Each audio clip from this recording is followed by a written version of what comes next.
Bantu meningkatkan penerangan dan lakukan yang terbaik untuk rakyat. Kita telah slipkan critical communication function kita. Itu lagi konsep kita anti-digital forensik. Bermakna tak boleh jadi rakyat. Tahun 2003 dapat satu penilaian ketara tu. Nantikan bicara naratif.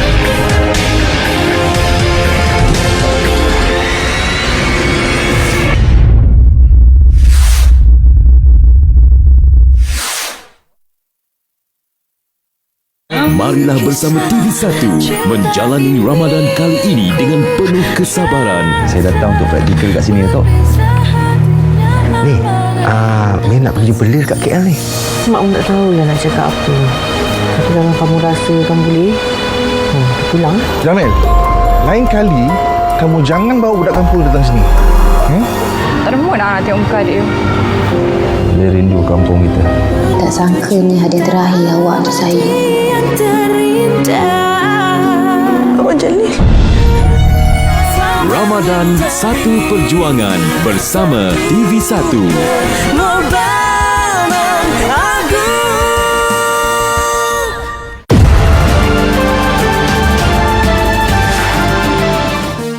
Semua perkhidmatan pengangkutan awam akan kembali beroperasi seperti sebelum pelaksanaan PKP.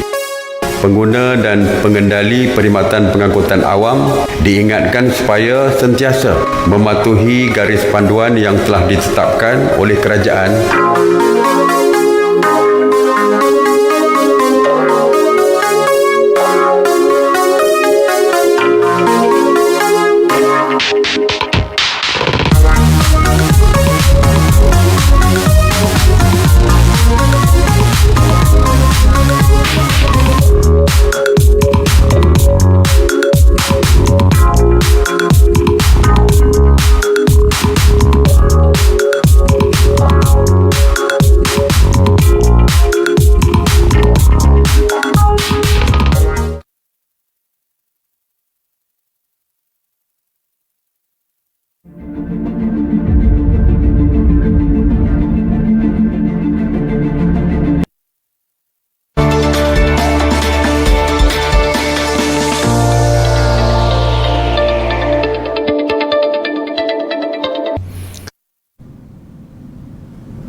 Bismillahirrahmanirrahim. Assalamualaikum warahmatullahi wabarakatuh dan salam sejahtera. Apa khabar semua? Saya harap saudara-saudari sihat walafiat. Hari ini 17 Ramadan adalah hari umat Islam memperingati peristiwa nuzulul Quran, iaitu hari di mana Al-Quran diturunkan kepada umat manusia. Jadi di awal ucapan saya ini, saya nak mengucapkan selamat menyambut nuzulul Quran kepada semua umat Islam. Mudah-mudahan peristiwa nuzulul Quran yang disambut pada hari ini mengingatkan kita supaya sentiasa menjadikan Al-Quran sebagai panduan hidup kita. Saya juga mendoakan semoga umat Islam di negara ini dapat menjalani ibadah puasa dengan sempurna. Hari ini saya ingin memaklumkan kepada saudara-saudari semua mengenai perkembangan terkini pelaksanaan Perintah Kawalan Pergerakan Bersyarat atau PKPB yang bermula pada 4 Mei yang lalu. Alhamdulillah, saya lihat pelaksanaan PKPB telah berjalan dengan lancar dan teratur. Tidak berlaku kesesakan luar jangka di stesen-stesen pengangkutan awam, di dalam LRT, MRT, bas, restoran dan lain-lain. Nampaknya rata-rata rakyat mematuhi SOP yang ditetapkan. Sektor-sektor ekonomi juga telah mula dibuka. Mereka yang terkandas di kampung halaman atau di tempat-tempat lain telah mula balik ke rumah masing-masing. Pelajar-pelajar universiti yang terkandas di kampus juga telah pulang ke pangkuan keluarga masing-masing. Alhamdulillah. Ramai dalam kalangan saudara-saudari juga telah mula bekerja. Sehingga hari ini dianggarkan seramai 6.64 juta 6.64 juta atau 43.6% pekerja telah kembali bekerja. Saya jangkakan jumlah ini akan meningkat dalam tempoh beberapa minggu yang akan datang. InsyaAllah dengan peningkatan jumlah pekerja yang kembali bekerja dalam pelbagai sektor industri dan perniagaan, kegiatan ekonomi negara kita akan dapat digerakkan semula. Yang bekerja akan dapat gaji, yang berniaga akan beroleh pendapatan dan keuntungan, dan hasil pendapatan ini boleh dibelanjakan dalam sistem ekonomi kita yang akhirnya menjana pertumbuhan ekonomi negara. Saya nak mengucapkan terima kasih kepada kerajaan-kerajaan negeri yang telah memberikan kerjasama kepada kerajaan persekutuan dalam usaha untuk membuka semula sektor-sektor ekonomi di negeri masing-masing. Saya juga bersyukur kerana kes-kes baru COVID-19 kekal rendah dan terkawal. Kadar kesembuhan juga tinggi. Sehingga 9 hari bulan Mei, seramai 4,929 atau 74.8% pesakit telah sembuh. Saya nak mengucapkan jutaan terima kasih kepada semua doktor, jururawat dan semua petugas kesihatan yang telah bersama-sama membantu merawat ke semua pesakit ini sehingga mereka ini sembuh. Saya juga nak berkongsi satu berita baik dengan saudara-saudari sekalian. Dalam satu kajian yang dilakukan oleh sebuah agensi pendidikan yang berpangkalan di Singapura, Malaysia berada di tangga keempat daripada 105 buah negara dari segi tahap kepuasan hati rakyat terhadap usaha yang dilakukan oleh kerajaan dalam menangani wabak COVID-19. Jadi sekali lagi saya nak mengucapkan terima kasih dan tahniah kepada semua petugas barisan hadapan yang telah banyak berkorban sepanjang tempoh 2-3 bulan ini untuk memastikan semua rakyat Malaysia terselamat daripada wabak COVID-19. Saya juga nak merakamkan ucapan terima kasih kepada saudara-saudari sekalian, seluruh rakyat Malaysia dari Perlis hinggalah ke Sabah yang sentiasa berdisiplin untuk mematuhi arahan PKP dan PKPB sehingga memudahkan para petugas barisan hadapan kita menangani krisis ini. Hasil daripada usaha bersungguh-sungguh yang dilakukan oleh para petugas barisan hadapan dan disiplin saudara-saudari sepanjang tempoh PKP dan PKPB dilaksanakan, kita telah berjaya menjadikan hampir seluruh mukim atau zon di negara kita berstatus hijau. Kawasan-kawasan ini tidak mencatatkan sebarang kes positif COVID-19 baru dalam tempoh 2 minggu yang lalu. Daripada 1,178 mukim, bahagian zon, subzon dan presin di seluruh negara, sebanyak 1,112 atau 94.4% telah dikategorikan sebagai hijau, manakala 62 atau 5.2% dikategorikan sebagai kuning dan hanya 4 atau 0.34% saja yang masih berstatus merah. Yang dimaksudkan dengan status merah ialah kawasan-kawasan yang mencatatkan lebih 40 kes positif COVID-19. Untuk makluman saudara-saudari, terdapat 4 kawasan setakat ini yang masih berstatus merah, iaitu Mukim Batu Gombak Selangor, Zon Batu Mukim Batu Kuala Lumpur, Zon Kampung Baru Mukim Bandar Kuala Lumpur dan Mukim Pedas daerah Rembau Negeri Sembilan. Bagi penduduk di kawasan-kawasan ini, saya nasihatkan supaya lebih berhati-hati apabila keluar rumah. Amalkan penjarakan sosial, pakai penutup mulut dan hidung, sentiasa bersihkan tangan dan kalau boleh kurangkan aktiviti di luar rumah. Bagi penduduk di luar kawasan ini, nasihat saya pertamanya jangan berkunjung ke kawasan ini buat masa ini. Itu lebih baik supaya kita tidak terdedah kepada jangkitan wabak COVID-19 ini. Keduanya, bagi penduduk di kawasan hijau, jangan ingat anda semua telah selamat dan boleh bergerak ke sana sini dengan bebas. Saudara-saudari mungkin beranggapan yang saudara-saudari tidak akan dijangkiti wabak ini kerana berada di kawasan hijau. Tapi saya nak ingatkan selalu yang virus COVID-19 ini adalah musuh senyap. Musuh senyap yang kita tak nampak. Dan ianya boleh menyerang kita pada bila-bila masa dan di mana-mana saja. Jadi berhati-hatilah. Penjarakan sosial, memakai topeng mulut dan hidung dan membersih tangan mestilah terus diamalkan sehinggalah kita berjaya menemui vaksin untuk virus ini. Menurut pandangan pakar perubatan, proses untuk menghasilkan vaksin ini biasanya mengambil masa yang agak lama, iaitu antara 12 hingga 12 bulan lagi. Saya telah berhubung dengan beberapa pemimpin negara luar dan dimaklumkan ujian-ujian klinikal sedang giat dilaksanakan untuk menghasilkan vaksin bagi virus ini.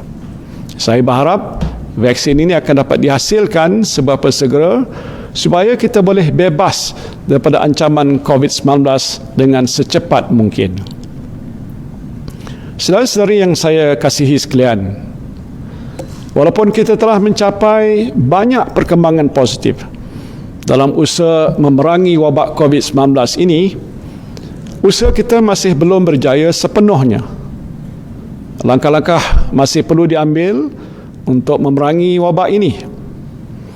Dari segi pandangan umum juga, saya dapati rata-rata rakyat mahukan supaya kerajaan terus mengambil langkah-langkah yang wajar untuk memerangi wabak ini. Justru atas nasihat Kementerian Kesihatan Malaysia dan Majlis Keselamatan Negara, saya ingin mengumumkan Perintah Kawalan Pergerakan Bersyarat atau PKPB yang berkuat kuasa hingga 12 Mei 2020 akan disambung lagi sehingga 9 Jun 2020, iaitu selama 4 minggu lagi. Ini bermakna semua peraturan dan SOP yang dilaksanakan sepanjang tempoh PKPB pada masa ini akan kekal berkuat kuasa sehingga 9 Jun 2020. Sebarang perubahan mengenai peraturan, SOP ataupun senarai sektor yang dibenarkan beroperasi akan dimaklumkan daripada masa ke semasa. Dalam tempoh ini ada beberapa perayaan utama yang lazimnya akan melibatkan pergerakan orang ramai, iaitu Hari Raya Aidilfitri, Pesta Keamatan dan Hari Gawai. Jadi saya nak mengingatkan saudara-saudari tentang larangan pergerakan antara negeri yang masih berkuat kuasa dalam tempoh ini. Ini bermakna, minta maaflah banyak-banyak dan saya mohon ampun demi untuk menjaga keselamatan dan kesihatan kita semua, perjalanan balik kampung merentas sempadan negeri untuk tujuan berhari raya tidak dibenarkan. Saya tahulah ramai yang agak sedih tak dapat balik berhari raya di kampung bersama keluarga. Bersabarlah. Bila keadaan kembali pulih sedikit masa lagi, saudara-saudari bolehlah balik ke kampung halaman menziarahi ibu bapa dan sanak saudara. Stesen-stesen TV dan radio bolehlah mainkan lagu Dendang Perantau sekali-sekala. Kalau dimainkan selalu, saya pun berasa sayu juga. Mainkanlah lagu-lagu hari raya yang boleh menceriakan suasana. Saya tengok dalam YouTube ada lagu Nyanyi Kelik Lawe Ini orang Kelantan. Lagu ini pun okey lah. Tapi ini tidak bermakna kita tak boleh menyambut perayaan Aidilfitri, pesta keamatan atau hari gawai. Ziarah menziarahi dibenarkan dalam kalangan jiran terdekat dan keluarga yang tinggal dalam negeri yang sama dengan had maksimum 20 orang pada satu-satu masa. Jadi tak perlulah buat jamuan besar-besaran ataupun rumah terbuka. Setiap keluarga hendaklah mematuhi SOP kesihatan seperti penjarakan sosial, pemakaian penutup mulut dan hidung dan amalan kebersihan kendiri seperti penggunaan hand sanitizer sepanjang sambutan perayaan ini, dan pastikan rumah sentiasa bersih, basuh pinggan mangkuk, sudu garpu, periuk, belanga dan lain selepas digunakan untuk menjamu tetamu yang hadir. Kementerian Kesihatan juga menyarankan agar saudara-saudari elakkan daripada berada di tempat yang sesak atau tempat yang tertutup. Kalau nak bersembang dengan tetamu pun jarak-jarakkanlah sedikit. Tak perlulah duduk terlalu rapat. Mengenai solat berjemaah di masjid, termasuklah solat Jumaat, Jabatan Kemajuan Islam Malaysia sedang memperhalusi tata cara ataupun SOP tertentu yang boleh diamalkan oleh para jemaah. InsyaAllah selepas SOP ini dimuktamadkan dan dipersembahkan kepada Kebawah Duli Yang Maha Mulia Seri Paduka Baginda Yang di-Pertuan Agong dan Raja-Raja selaku Ketua Agama Islam Persekutuan dan Negeri-Negeri untuk diperkenankan, kerajaan akan mengumumkan kebenaran untuk bersolat jemaah di masjid. Saya tahu ramai umat Islam yang rindu untuk kembali ke masjid, terutamanya untuk mendirikan solat Jumaat, solat tarawih, solat 5 waktu dan sebagainya. InsyaAllah kita doakan keadaan akan bertambah baik. Tambahan pula telah banyak kawasan-kawasan hijau di seluruh negara. Dengan pelaksanaan SOP yang teratur, saya percaya masjid-masjid di kawasan ini telah bersedia untuk dibuka kepada ahli-ahli karyah. Berikan sedikit masa pada pihak berkuasa agama Islam untuk memperhalusi SOP yang berkaitan. InsyaAllah dalam masa terdekat ini kita boleh menunaikan ibadat kita dengan lebih sempurna dan syiar Islam akan bersinar semula. Begitu jugalah dengan gereja-gereja dan rumah-rumah ibadat bagi penganut agama Kristian, Buddha, Hindu, Sikh dan lain-lain. Kerajaan juga akan mengumumkan SOP tertentu untuk membolehkan saudara-saudari yang beragama bukan Islam mengerjakan ibadat di rumah ibadat masing-masing. Mengenai perjalanan rentas negeri, saya diberitahu ada pasangan suami isteri yang tinggal berjauhan atas urusan kerja. Misalnya suami bekerja di Perlis, isteri di Johor. Oleh kerana larangan perjalanan rentas padan negeri, ada suami yang dah tak jumpa anak dan isteri selama lebih 2 bulan. Jadi saya nak mengumumkan, kita berikan kelonggaran pada pasangan suami atau isteri ini untuk melakukan perjalanan rentas sempadan negeri bagi tujuan berjumpa dengan keluarga. Bagi yang melibatkan perjalanan rentas negeri Sabah dan Sarawak, saya juga mohon supaya kerajaan negeri Sabah dan Sarawak memberikan kelonggaran yang sama. Permohonan boleh dibuat melalui aplikasi Gerak Malaysia ataupun hadir sendiri ke balai polis yang berdekatan. Mengenai isu bayaran bantuan prihatin nasional, saya dengar ada rungutan daripada orang ramai yang gagal menerima bayaran ini atas pelbagai sebab. Antaranya ialah kerana maklumat yang diisi tidak lengkap. Ada juga permohonan yang ditolak kerana dalam rekod menunjukkan pendapatan melebihi syarat kelayakan.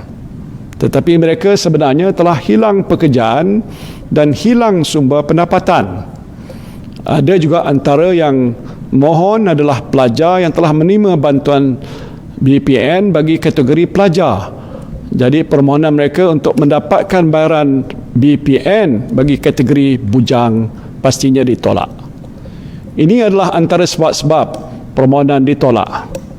Dan mengambil kira semua perkara ini, Yang Berhormat Menteri Keuangan telah bersetuju untuk melanjutkan tempoh rayuan permohonan BPN sehingga 31 Mei 2020. Selain menghantar email, para pemohon yang mana permohonan mereka tidak diluluskan boleh hadir sendiri ke kaunter-kaunter LHDN untuk membuat rayuan bermula daripada Isnin 11 Mei 2020. Bagi tinggi-tinggi yang bercuti esok, bolehlah pergi ke kaunter LHDN pada hari Selasa 12 Mei 2020. Saya tak berjanji semua rayuan boleh diluluskan, tetapi mana-mana rayuan yang memenuhi syarat dan munasabah, insya-Allah boleh diluluskan. Saya juga nak maklumkan, semalam kerajaan telah meluluskan 2.3 juta permohonan BPN, termasuk permohonan baru dan rayuan yang melibatkan jumlah perbelanjaan sebanyak 1.7 bilion ringgit. Dengan kelulusan tersebut, jumlah penerima BPN setakat ini ialah 10.6 juta orang yang melibatkan bayaran berjumlah 11 bilion ringgit Malaysia. Saudara-saudari yang saya kasihi sekalian, kita telah cuba melakukan yang terbaik dalam usaha untuk memerangi wabak COVID-19. Usaha kita ini telah menunjukkan petanda kejayaan. Tapi saya nak menasihatkan supaya kita jangan alpa. Kita masih di peringkat awal pelaksanaan PKPB. Dengan jumlah orang ramai yang mula keluar dari rumah untuk bekerja semakin meningkat, risiko jangkitan juga turut meningkat. Jadi beberapa minggu ke hadapan ini agak kritikal bagi kita. Hasil pelaksanaan PKPB hanya dapat dilihat dalam tempoh beberapa minggu lagi. Jika berlaku peningkatan kes yang ketara dalam tempoh ini, kerajaan mungkin akan terpaksa melaksanakan Perintah Kawalan Pergerakan diperketatkan ataupun PKPD bagi kawasan-kawasan yang terjejas. Kita nak elakkan perkara ini daripada berlaku. Oleh sebab itu, saya nak merayu pada saudara dan saudari semua supaya patuhilah SOP yang ditetapkan oleh kerajaan. Bukan susah, mudah saja. Elakkan tempat yang sesak, amalkan penjarakan sosial, pakai penutup mulut dan hidung, sentiasa basuh tangan ataupun gunakan hand sanitizer. Selain itu, keluar rumah hanya jika perlu saja. InsyaAllah kita berdoa mudah-mudahan kita akan berjaya memerangi wabak COVID-19 bersama-sama. Kepada semua umat Islam, saya ucapkan selamat menjalani ibadah puasa. Juga pada para ibu, selamat menyambut Hari Ibu pada hari ini. Terima kasih. Wabillahi taufiq wal hidayah. Wassalamualaikum warahmatullahi wabarakatuh.